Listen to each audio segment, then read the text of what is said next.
এনেকুৱা এটা লাইফ আছে বুলি বহুত মানুহে নাজানে যিখন সংগ্ৰামৰ কথা কৈছে আপুনি সেইখন সংগ্ৰামত প্ৰয়োজনত আমি জড়িত হ'ব লগা হৈছিল আমি কিন্তু সেই সঁচাকৈ জুয়ে পুৰা তিৰাশীক দেখিছিলোঁ নমস্কাৰ প্ৰতিবিম্ব লাইভলৈ মই তৌফিক আহমেদে স্বাগতম জনাইছোঁ আজি আমি কথা পাতিম এনেকুৱা এগৰাকী মহিলাক আমি আমন্ত্ৰণ কৰি আনিছোঁ যিগৰাকী মহিলাৰ এটা জীয়া সংগ্ৰাম আছে সংগ্ৰামৰ জৰিয়তে আহিছে আৰু অসম আৰু অসমীয়াক প্ৰাণ ভৰি ভাল পোৱা এগৰাকী মহিলা তেখেত হ'ল হেমপ্ৰভা দেৱী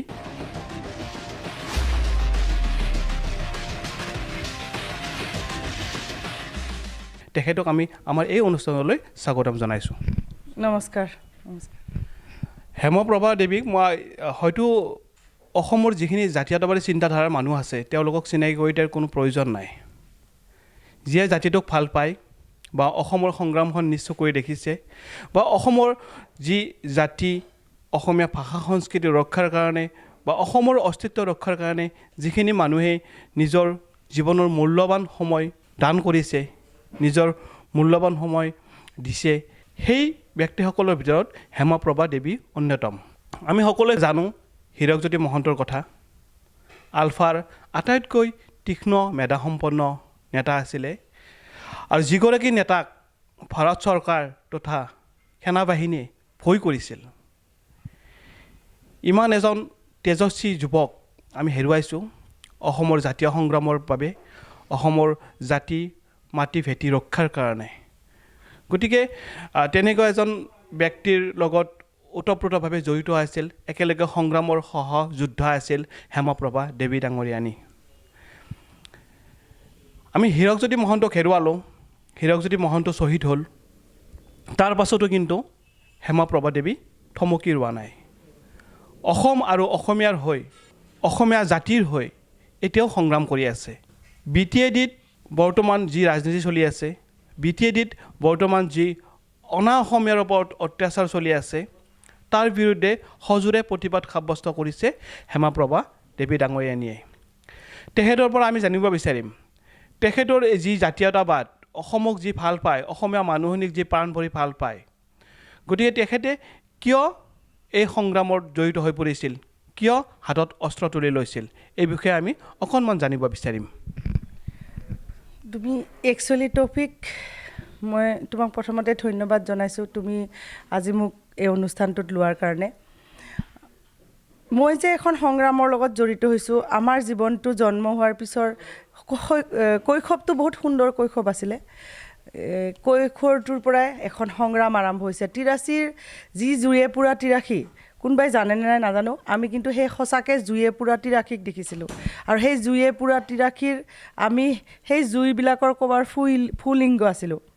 সেই সময়ৰ পৰাই আৰম্ভ হৈছিলে এটা গোষ্ঠীগত সংঘৰ্ষ এটা গোষ্ঠীৰ লগত বাকীখিনি গোষ্ঠীগত সংঘৰ্ষ আৰু তেতিয়াই উদয়াচলৰ দাবী উঠিছিলে সমসাময়িকভাৱে BLT বহুত কথা সেইবিলাক হেতে আমি এই BTAটিৰ প্ৰথমজন মানে গোষ্ঠীগত সংঘৰ্ষৰ ভিক্টিম মোৰ পৰিয়ালটো আছিলে আৰু সেই পৰিয়ালটোৰ এজন হিচাপে আমি মাজনিশা দেউতাৰ আঙুলিত ধৰি তাৰ পৰা গুচি আহিব লগা হৈছিলে টংলাত এতিয়াও আছে লুকুদাহত তেওঁলোকৰ দোকান আছে তেওঁলোকৰ ঘৰত আমাক আশ্ৰয় দিছিলে আৰু তাৰ পৰা এনেকুৱাকৈ আমাৰ এটা ভাৰতীয় নাগৰিক হিচাপে অসমৰ অসমীয়া হিচাপে আমি আমাৰ নিজৰ ভূমিতে পৰিচয়বিহীন হৈছিলোঁ আমাৰ পৰিচয় শেষ হৈ গৈছিলে আমাৰ কেছ ৰেজিষ্টাৰ হোৱা নাছিলে আমাৰ মাটি বাৰী সম্পত্তি পানীৰ দামত আমি দিব লগা হৈছিলে এইবিলাক কথাৰ কোনো উত্তৰ নাছিলে আৰু সেইবিলাকৰ উত্তৰ বিচাৰি আমি কোনো ধৰণৰ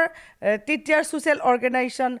কোনো ধৰণৰ অসমত থকা বেলেগ ধৰণৰ জাতীয় সংস্থাবিলাকে কিন্তু তাত কোনো ধৰণে মাত মাতা নাছিল অসমীয়া বুলি ভাবা মানুহখিনিক তাৰ পৰা বিতাড়িত কৰা হৈছিল তাত অত্যাচাৰ চলোৱা হৈছিল যিখিনি অনাবৰু লোক আছিল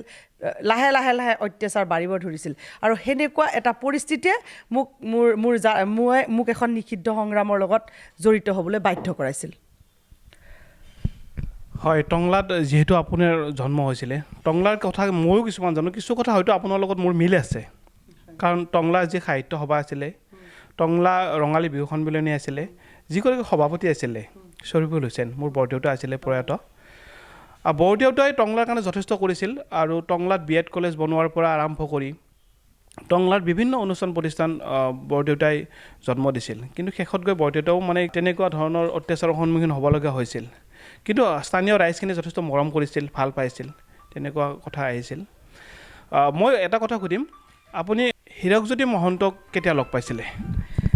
সংগ্ৰামখন যেতিয়া মই সেইখন সংগ্ৰামত আছিলোঁ তেতিয়া হীৰকজ্যোতি মহন্তক সেই সংগ্ৰামখনৰ জৰিয়তে লগ পাইছিলোঁ আৰু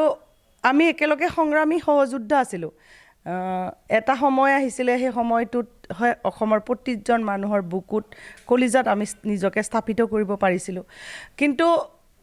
মই আজিও বিশ্বাস কৰোঁ সেই সংগ্ৰামখনে সেই যিখন সংগ্ৰাম হৈছিলে বহুত সৰু সময়ৰ কাৰণে হ'লেও সেই সংগ্ৰামখনে কিন্তু অসমীয়াৰ অস্তিত্ব ৰক্ষা কৰি গৈছে আজি যে আমি অসমীয়া বুলি ইয়াতে থিয় হৈ আছোঁ আজি বহুত জাতীয়তাবাদী নেতা ডাঙৰ ডাঙৰ নেশ্যনেল পাৰ্টিলৈ গৈছে বা কোনোবাই ৰাজনৈতিকভাৱে গজগজীয়া হৈছে মানুহৰ সমস্যা সমাধানত কোনো নাথাকিলেও আমি কিন্তু সেইখনি অস্তিত্ব অসমীয়া বুলি অস্তিত্ব ৰক্ষা যি পৰিছে আজি অসমীয়া বুলি পেলাই আমি যে থিয় হৈ আছোঁ মূৰ তুলি আছোঁ আমি কিন্তু সেই সংগ্ৰামখনৰ কাৰণেহে কৰিছোঁ গোটেই ভাৰতবৰ্ষত যিমান জাগাতে নাযাওঁ কিয় প্ৰথমতে কিন্তু সেই সংগ্ৰামখনৰ সেই বিশেষ মানে শব্দটোক লৈ পেলাই আলফা বুলি পেলাই কৈ পেলাইহে অসমীয়াৰ পৰিচয় এটা হৈছে কাজিৰঙা অসমৰ উদ্যোগিক স্থান অসমত থকা ইমান সম্ভাৱনা অসমৰ অভয়াৰণ্য অসমৰ বিখ্যাত কথা সেইবিলাক কিন্তু ভাৰতবৰ্ষৰ কোনো জাগাতে নুসুধে মই ভাৰতবৰ্ষৰ প্ৰতিটো চুকে কোণে ঘূৰি ফুৰিছোঁ তাতে কিন্তু যেতিয়াই পৰিচয় হয় অকণমান আত্মীয়তা গঢ়াৰ লগে লগে এটা সোধে উধৰ পে উল্ফা হে কিয়া বিবি उसका क्या ये है अभी एक्टिविटी क्या है সেইটো প্ৰশ্ন দিহে কিন্তু অসম আৰম্ভ হয় গতিকে অসমখনক যেতিয়া মানুহে জানিছে কিন্তু সেই শব্দটোক সেই সংগ্ৰামখনক উলাই কৰিব পৰা বিধৰ সংগ্ৰাম বুলি মই নাভাবোঁ আৰু যিখিনি আমাৰ 15,000তকৈ অধিক লৰাই ডেকা লৰাই যুৱতীয়ে জীৱন দিছে এই সংগ্ৰামখনত আৰু সেই জীৱন দিয়া সেই শ্বহীদখিনিৰ মূল্যাংকন কিনো মই এই যে ক'লো এই বাক্যশাৰীয়ে কিন্তু ইয়াতে ক'ৰবাত ৰাখি থৈ গৈছে বুলি মই অনুভৱ কৰোঁ ভাবোঁ আৰু মই সঁচা বুলি অন্তৰৰ পৰা বিশ্বাস কৰোঁ আচলতে যাৰ তেজত তীৰ বিৰাইছিল জাতিটোৰ কাৰণে কিবা এটা কৰাৰ জাতিটোৰ মুক্তিৰ সপোন দেখাৰ যি সপোন দেখিছিল সেই তেজবোৰ সেই গৰম তেজবোৰ আমি বহু যুৱক হেৰুৱাইছোঁ বহু মানুহক হেৰুৱাইছোঁ কিন্তু খুব দুখ লগা কথা এটা যে যেতিয়া শ্বহীদৰ কথা আহে তেতিয়াহ'লে আমি কি স্মৰণ কৰোঁ যে আমাৰ 855 জন শ্বহীদ হৈছিল যি আমাৰ অসমৰ আন্দোলন ভাষা আন্দোলন সকলো আন্দোলনৰ শ্বহীদবিলাকক আমি স্মৰণ কৰোঁ যে ৰঞ্জিত বৰপূজাৰী শ্বহীদ মোজামিল হক শ্বহীদ হৈছিল তাৰপিছত আমাৰ যি 79 চনৰ যি আমাৰ সংগ্ৰাম যি আমাৰ আছুৱে আৰম্ভ কৰা সংগ্ৰাম তাত 855 জন শ্বহীদ হৈছিল কিন্তু বাইদেউ এটা খুব সুন্দৰ কথা এটা কৈছে যে 15,000তকৈ অধিক যুৱক শ্বহীদ হৈছিল তেওঁলোকক আমি কিয় পাহৰিলোঁ তেওঁলোকেতো নিজৰ ব্যক্তি স্বাৰ্থৰ কাৰণে জীৱন আহুতি দিয়া নাছিল তেওঁলোকেতো নিজৰ কাৰণে কিবা মৃত্যুবৰণ কৰা নাছিল তেওঁলোকতো আমি সন্ত্ৰাসবাদী আখ্যা দিব নোৱাৰোঁ বহু সময়ত কাৰণ তেওঁলোকেতো জাতিটোৰ কাৰণে ভাল পায় জাতিৰ হৈ প্ৰাণ আহুতি দিছিল গতিকে নিশ্চয়কৈ এয়া হয়তো সময়ৰ আহ্বানো হ'ব পাৰে যে আমি একেলগে যি আমাৰ 15,000 শ্বহীদ আছে এই শ্বহীদখিনিকো আমি স্মৰণ কৰিব লাগে কাৰণ তেওঁলোকে অসমীয়া জাতিটোক ভাল পাইছিল অসমীয়া জাতিটোৰ কাৰণে তেওঁলোকে প্ৰাণ আহুতি দিছিল মই বাইদেউৰ পৰা জানিব বিচাৰিম যে বাইদেউ সংগ্ৰামৰ জৰিয়তে আহি এটা অৰ্থনৈতিক সংগ্ৰামত জড়িত হৈ পৰিছে বৰ্তমান অসমৰ উদ্যোগিক মহিলা আৰু যথেষ্ট সফল হৈছে আৰু এই উদ্যোগিকতাৰ জৰিয়তে অসমৰ যুৱক যুৱতীক সংস্থাপন দিবলৈ সক্ষম হৈছে মই বাইদেউৰ পৰা জানিব বিচাৰিম তেখেতে কেনেকুৱাকৈ এই সংগ্ৰামৰ পৰা আহি অৰ্থনৈতিক সংগ্ৰামত জড়িত হৈ পৰিল একচুৱেলি যিখন সংগ্ৰামৰ কথা কৈছে আপুনি সেইখন সংগ্ৰামত প্ৰয়োজনত আমি জড়িত হ'ব লগা হৈছিল তাৰ বাহিৰে আমাৰ ওচৰত কোনো উপায়েই নাছিলে সেই সময়ত প্ৰশাসনে আমাক কোনো ধৰণৰ সহায় কৰা নাছিলে সেই সময়ৰ পৰিস্থিতি অসমৰ এনেকুৱা আছিলে আমি সংগ্ৰাম কৰিবলৈ গুচি যাবলগীয়া হৈছিলে আমি নিজকে অসমীয়া বুলি প্ৰতিষ্ঠা কৰিবলৈ তেতিয়া যাব লগা হৈছিলে নহ'লে আমাৰ ওচৰত কোনো জাতি সংগঠনে সেই সময়ত থিয় হোৱা নাছিল এতিয়া সেই সংগ্ৰামখন কৰোঁতে মই কিছু কথা বুজি পাইছিলোঁ সেই কথা বুজি পোৱাৰ মূল কথাটো মই আজিও কওঁ এইটোৰ মূল কথাটো হ'ল এনেকুৱা অসমীয়া জাতিৰ হাতত যদি জাতীয় পুঁজি নাথাকে আৰু অসমীয়া জাতিয়ে যদি নিজৰ মান সন্মান সহকাৰে নিজৰ জাতীয় পুঁজি গঠন কৰিব নোৱাৰে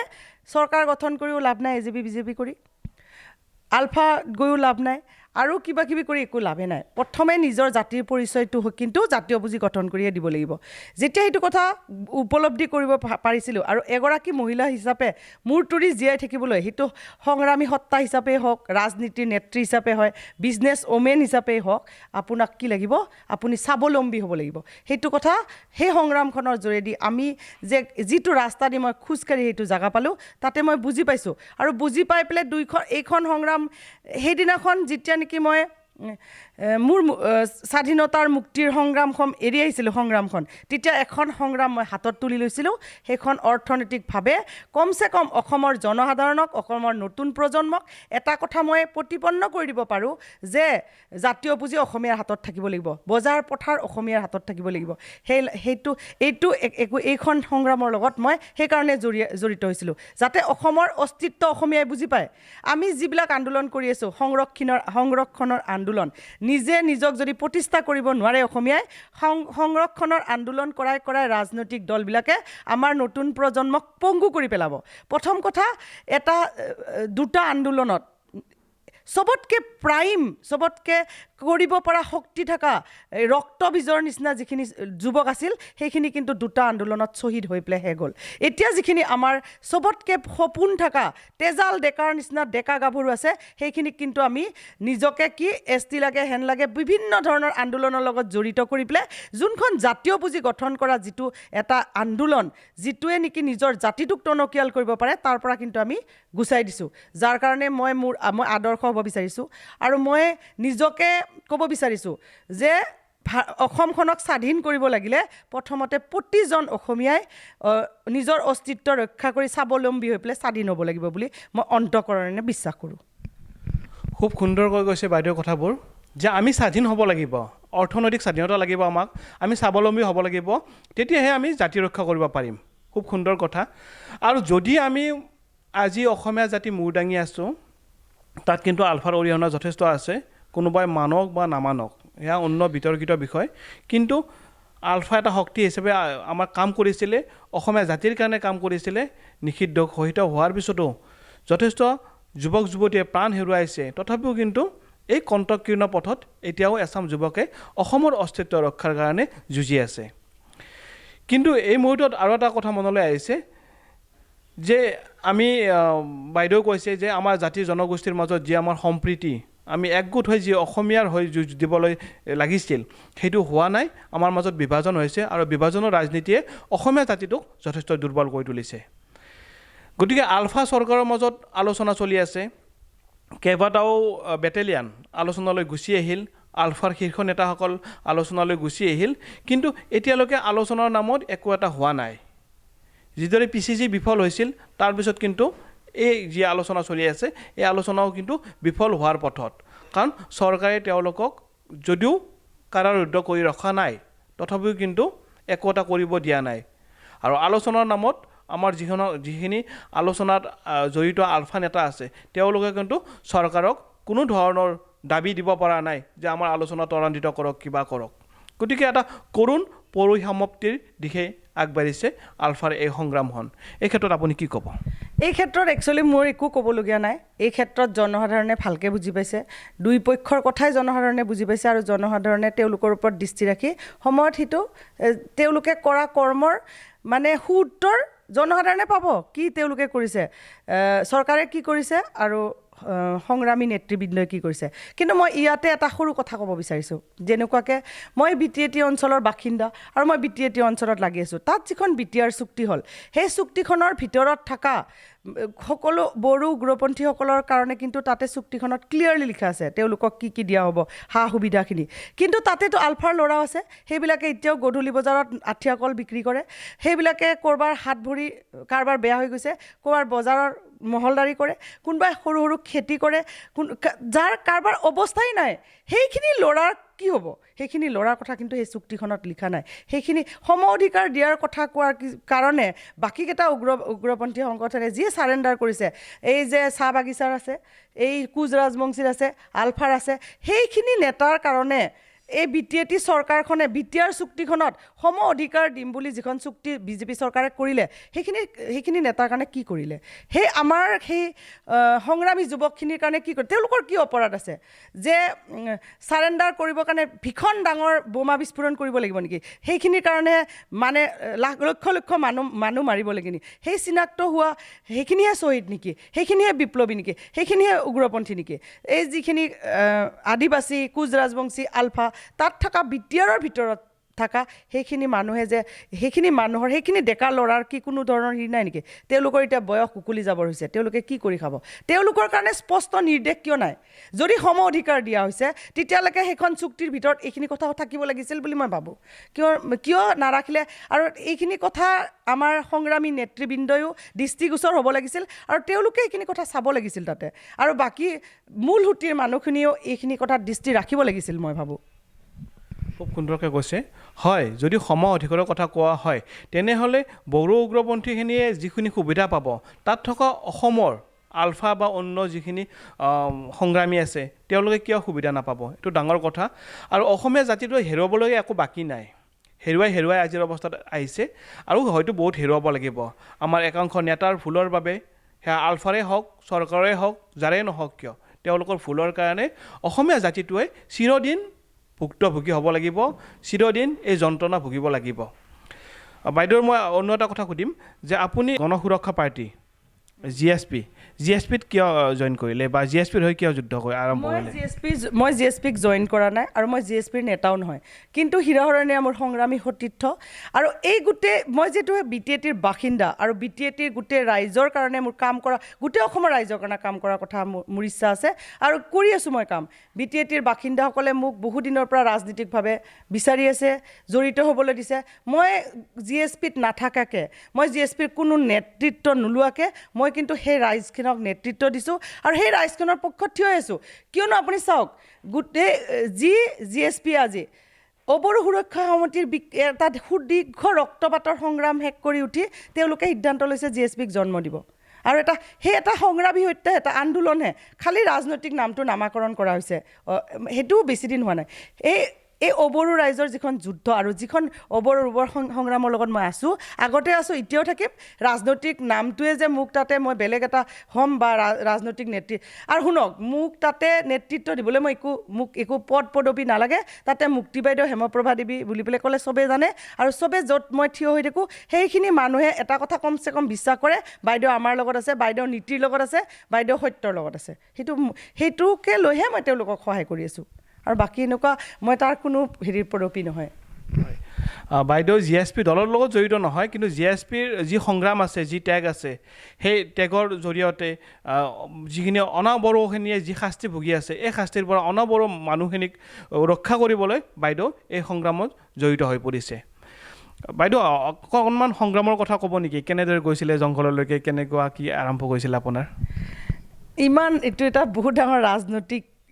মানে ইলেকশ্যনৰ মহল চলি আছে এইটো কথা ক'লে আজি ভাল নহ'ব টপিক এইটো লৈ পেলাই মই তোমাক এটা দীঘলীয়া ইণ্টাৰভিউ দিম আজিলৈকে মই কাকো দিয়া নাই মোৰ এনেকুৱা এটা লাইফ আছে বুলি বহুত মানুহে নাজানে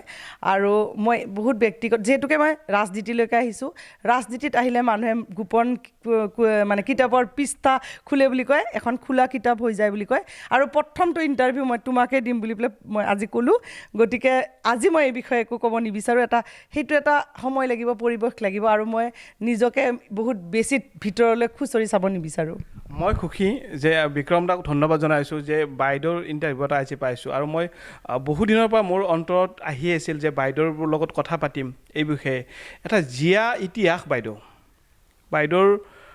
অন্তৰত বহুত কথা আছে যিবিলাক কথা অসমৰ ৰাইজে জানিব লাগে বা অসমৰ ৰাইজে সংগ্ৰামী ৰাইজে জানিব বিচাৰে হীৰকজ্যোতি মহন্তৰ যিখন আসন অসমীয়া ৰাইজৰ মনত এতিয়াও সাজ বহি আছে সেই আসনখন কোনেও মুচিব নোৱাৰে গতিকে কোনোবাই যিয়ে আখ্যা নিদিয়ক কিয় হীৰকজ্যোতি মহন্তৰ নাম শুনাৰ লগে লগে প্ৰতিজন অসমীয়াৰ তেজ গৰম হৈ আহে নোমবোৰ শিয়ৰি উঠে কেনেকৈ এক সংগ্ৰাম কেনে এক আদৰ্শৰ জৰিয়তে আলফাৰ সংগ্ৰামখনক নতুন গতি প্ৰদান কৰিছিল হীৰকজ্যোতি মহন্তই গতিকে এইবোৰ কথা আমি পাতিম বাইদেউ আজি ক'ব বিচৰা নাই আৰু বাইদেউ এটা কথা কৈছে যে মোকে প্ৰথম দিব হয়তো মই সাংবাদিক হিচাপে সুখী হ'ম এইটো আৰু এতিয়া বাইদেউ আপোনাৰ যি ব্যৱসায় বাণিজ্যৰ কথা পাতিম অকণমান কেনেদৰে আপুনি জড়িত হৈ পৰিল মইতো ক'লোৱে মই আচলতে অসমত ইঞ্জিনিয়াৰিং ইউনিট এটা বনাই এটা অৰ্থনীতি বিপ্লৱৰ সূচনা কৰা বহুত মানে ডাঙৰ কথা আমি সকলোৱে জানো এতিয়া যিমানখিনি জাগ্ৰত হৈছে এতিয়া যিমানখিনি ল'ৰা ছোৱালীয়ে কাম কৰিবলৈ আগবাঢ়ি আহিছে মই যেতিয়া ব্যৱসায় আৰম্ভ কৰিছিলোঁ তেতিয়া মই একদম সীমিত সংখ্যক লোকেহে আহিছিলে আৰু তেতিয়া বেংকৰ লোন পোৱাটো মানুহক বিজনেছ মহলত প্ৰতিষ্ঠিত কৰাটো বহুত ডাঙৰ কথা আছিল আজি 20-22 বছৰ যি এখন অৰ্থনৈতিক সংগ্ৰামৰ লগত মই জড়িত হৈ আজিৰ স্থান পাইছোঁ সেইখিনি পাবলৈ বহুত অবভিয়াছলি বহুত ত্যাগ স্বীকাৰ কৰিব লগা হৈছে আৰু মই ভাবোঁ বিচাৰিলে চব কৰিব পাৰে এনেকুৱা কোনো কথা নাই যে নহ'ব অসমৰ নিচিনা জাগাত মানে মই যদি কেতিয়াবা কওঁ যে মই চিলিণ্ডাৰ এটা বনাওঁ তেতিয়া মানুহে বহুত আচৰিত হয় মোৰ নিচিনা সাধাৰণ গাঁৱৰ পৰা আহা এজনী সাধাৰণ ছোৱালীয়ে যদি এনেকুৱা এটা সাহস কৰিব পাৰে সাহস নহয় মোৰ সাহস মই ভাবোঁ উচ্চ শিক্ষিত অসমীয়া ডেকাই এনেকুৱা প্ৰজেক্ট হাতত ল'ব আৰু তেওঁলোকে মই তেওঁলোকৰ আদৰ্শ হ'ম বুলি পেলাই ভাবিছোঁ আৰু হয়তো হৈছোঁ এনেকুৱা বহুত ল'ৰা ছোৱালী মোৰ ওচৰত আহে শ ল'ৰা ছোৱালীয়ে মোৰ পিছত আহে বাইদেউ কেনেকৈ কাম কৰিছে কি হৈছে মই তেওঁলোকক উপদেশ দিওঁ আৰু এনেকুৱা এখন নতুন জগতৰ শুভ আৰম্ভণি অসমত হৈছে বহুত কম সময়ৰ ভিতৰত অসমীয়াই নিজৰ বজাৰ দখল কৰিব নিজৰ জাতীয় পুঁজি গঠন কৰিব আৰু অসমীয়াৰ অস্তিত্ব ৰক্ষাৰ যিখন সংগ্ৰাম সেইখন সংগ্ৰাম এই অৰ্থনৈতিক সংগ্ৰামৰ জৰিয়তে প্ৰতিষ্ঠা কৰিব এইটো সময়ৰ আহ্বান আৰু এইটো হ'বই ইয়াৰ কাৰণে আমাৰ যিখিনি ডেকা গাভৰু আছে তেওঁলোকে বহুত শিক্ষিত আৰু আমাৰ যোনটো কাম কৰাৰ মানসিকতা আৰু কাম কৰাৰ ষ্টাইল সেইটো কিন্তু বেলেগ ষ্টেটত সেইটো একদম খুব ভালকৈ প্ৰতিপন্ন হয় অসমীয়া ল'ৰা ছোৱালীৰ কাম কৰাৰ যি মানে ইচ্ছা আৰু যি কাম ভালকৈ তেওঁলোকে যিটো কাম কৰে সেইটো কিন্তু বেলেগ ষ্টেটত বহুত আদৰ আছে এতিয়া যেতিয়া লকডাউন হ'ল তেতিয়া গম পোৱা গ'ল মোৰ বিভিন্ন ধৰণৰ ব্যৱসায়ী বন্ধুৱে বিভিন্ন ষ্টেটৰ পৰা ফোন কৰিলে মোৰ ইউনিটত 1700 ল'ৰা আছে মোৰ ইউনিটত 15 এনেকুৱা বহুত মচলপুৰ পিটিএটিৰ বহুত ল'ৰা ছোৱালী আমাৰ যোগেদি ঘূৰিও আহিছে আকৌ কিছুমান ল'ৰাক তাতে থকাৰ বন্দোবস্ত কৰি দিছোঁ গতিকে মই ভাবোঁ অসমখনৰ এটা খুব সুন্দৰ সময় আহি আছে আৰু এই সময়খনত অসমীয়াই বজাৰ পথাৰ আৰু জাতীয় পুঁজি গঠন কৰিব নিজৰ একদম অসমীয়াৰ হয় খুব সুন্দৰকৈ কৈছে আচলতে সৈনিকৰ পত্নীৰ চকু পানী নাথাকে কাৰণ চকু পানীবোৰ শিল হয় আৰু হৃদয়খনো শিল হৈ পৰে আৰু শিলেৰে বাট কাটিব বিচাৰে সৈনিকৰ পত্নীয়ে তেনেকুৱা এগৰাকী সৈনিক আৰু সৈনিক পত্নী হ'ল আমাৰ হেমপ্ৰভা দেৱী বাই ডাঙৰীয়ানী তেখেতে খুব সুন্দৰকৈ কথাবোৰ ক'লে আৰু অসমীয়া জাতিৰ কাৰণে অসমীয়া মানুহৰ কাৰণে এই কথাখিনিৰ মূল্য নিশ্চয় যথেষ্ট আছে আৰু এই কথাখিনিয়ে অসমৰ যুৱ প্ৰজন্মক নিশ্চয়কৈ উদ্বুদ্ধ কৰিব তেখেতে ব্যস্ততাৰ মাজতো আমাক সময় দিলে তেখেতক অশেষ ধন্যবাদ জনাই আমাৰ এই অনুষ্ঠান সামৰণি মাৰিছোঁ